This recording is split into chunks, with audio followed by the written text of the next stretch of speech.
Hey guys, Ed from Paranormal Inc. Ohio here with our second episode of the podcast series, Paranormal Inc. Ohio, where we talk about everything spiritual, ghosts, demons, what have you, crystals, their healing powers, and their protection powers.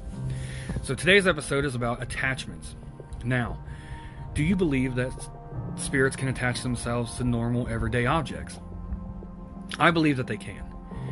We've all heard the story of the, Warren Museum, where they have hundreds and hundreds of items of different cases that they've battled or come up against where they take home to protect the people of the world from these things. They have the Annabelle doll that is possessed by a demon that they put in a box surrounded in a piece of glass that was made from a stained glass window from a church. They put the Lucifer tarot card on it and a prayer and a warning sign that says, under no circumstances does this door be opened. We know about Robert the Doll. The story of Robert the Doll was a man was growing up and he had this doll and he never left it alone. It was always with him. Even up to his adult life, he would have this doll. Even in his home, he made a room specifically for this doll. And it ruined his marriage, but it stayed with him his entire life. Now Robert the Doll's in the museum. If you go see Robert the Doll, you don't ask his permission to take a picture and you take it anyways, or disrespect the doll in any way, bad things happen. Same goes for the Annabelle doll. There was a couple that came in to the Warrens Museum to see some things, and this man thought he was cocky, went up against the Annabelle doll, disrespected her very badly, said some mean things that she was nothing, that they couldn't do anything to him. And as he left, he got down the road a ways, wrecked his motorcycle, him and his girlfriend died. There was a person that disrespected the Annabelle doll. A week later, came up missing. More reports of deaths came in after people seeing the Annabelle doll. Same thing with Robert the Doll. They took pictures. They weren't supposed to take pictures. Horrible things started happening in their home. They died of diseases that all of a sudden they just got randomly. So, attachments are very, very real. We all know about the Dybbuk box, the infamous Dybbuk box that was created in World War II, trapped a demon inside. A man found it at an estate sale, bought it for his mother's birthday. His mother was so excited for it. She had it for maybe 2 or 3 days, suffered a stroke, and then died later in the hospital. He took the box, took it home, put it in his shop, started working on it, opened the box. Things started happening in his shop. Lights would fall off the ceiling and break. Doors would lock. Motion detectors, the security alarms would go off for no reason when nobody was there. He eventually took the box out of his shop, took it to his house, because his workers were complaining, saying it was the box that did it. He didn't really believe it was the box, so he took it home. Then he started having the same recurring nightmares that his mother had about an old hag that would chase him through the woods. He would wake up with scratches, bruises, bites, burns, and his hair started falling out. And his mental stability was shattering. He was losing grip of reality. He started to believe that the box had something to do with this. So he put the box on eBay, sold it to a college student. He had it in the house, his frat house, and almost immediately he was having dreams of the old hag. He would wake up with the same bites, scratches, bruises, burns. His hair would begin to fall out. His mental stability would also go under. And just more and more bad things would happen to where he sold the box to somebody else. Now this man kept the box for quite so many years. He too had the same dreams, the bite marks, the scratches, the burns, the bruises. His hair would fall out. His physical and mental health would decline. It started messing with his marriage, his wife, to where finally he said enough is enough.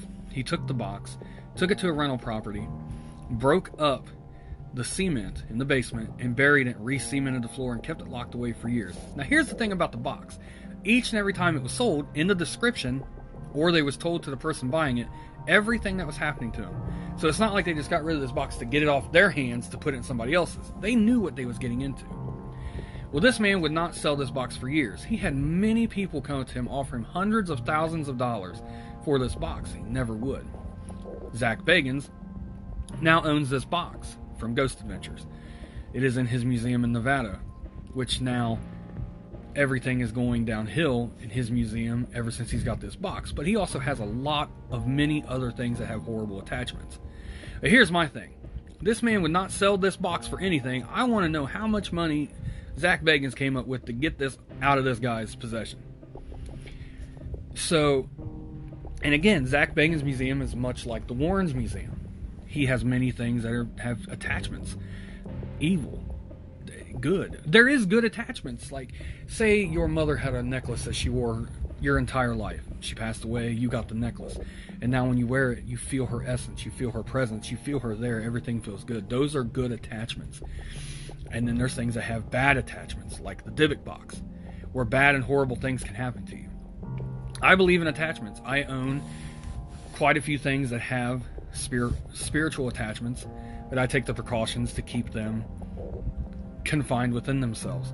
But they still let themselves known very loudly from time to time, so much so that I keep constant surveillance camera on them so that I can get and capture everything. If you go to ParanormalIncOhio.com, that is my main website, that's my main page on Facebook. There's also a group, Paranormal Inc. Ohio, on Facebook. You can see some of this footage that I have drawn together from these things and check it out for yourself.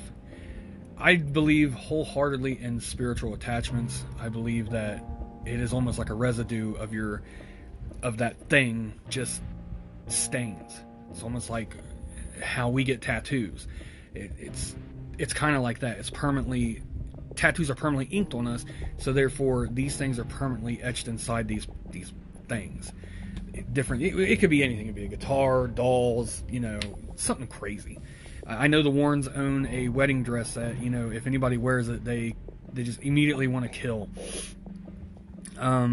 It's just crazy. And I think there should be more research and study from things like this that are supposedly attached. And if we want to, prove to the world that the paranormal exists, we should continue to do this. We should continue to research this stuff and study it to see what happens after that. So, this is the second episode of the podcast Paranormal Inc. Ohio. You can check it out here on Anchor or Spotify, or you can go to SiriusXM, Pandora, Google, so on and so on.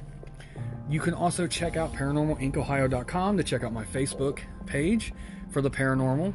I'm also on YouTube, Paranormal Inc. Ohio. You can check me out on TikTok. You can check me out on Instagram, and check out all the many things that I do. Every Wednesday at 8 p.m. is Ghost Stories. I sit and talk about factual things that are haunted, different investigations that I've been on. And then Friday nights on Facebook is our Fear Friday Lives at 10 p.m. where we go live and we all discuss paranormal activities and things in that nature, to where you guys get involved and you guys can ask me questions and we can sit down and we can talk about it. Check it all out. YouTube has all my ghost stories from the ghost story episodes, and some hunts are on there. So I thank each and every one of you for checking this out. I hope you all really, really enjoyed it, and I can't wait to see you, or you hear me, as a matter of fact, in the next one.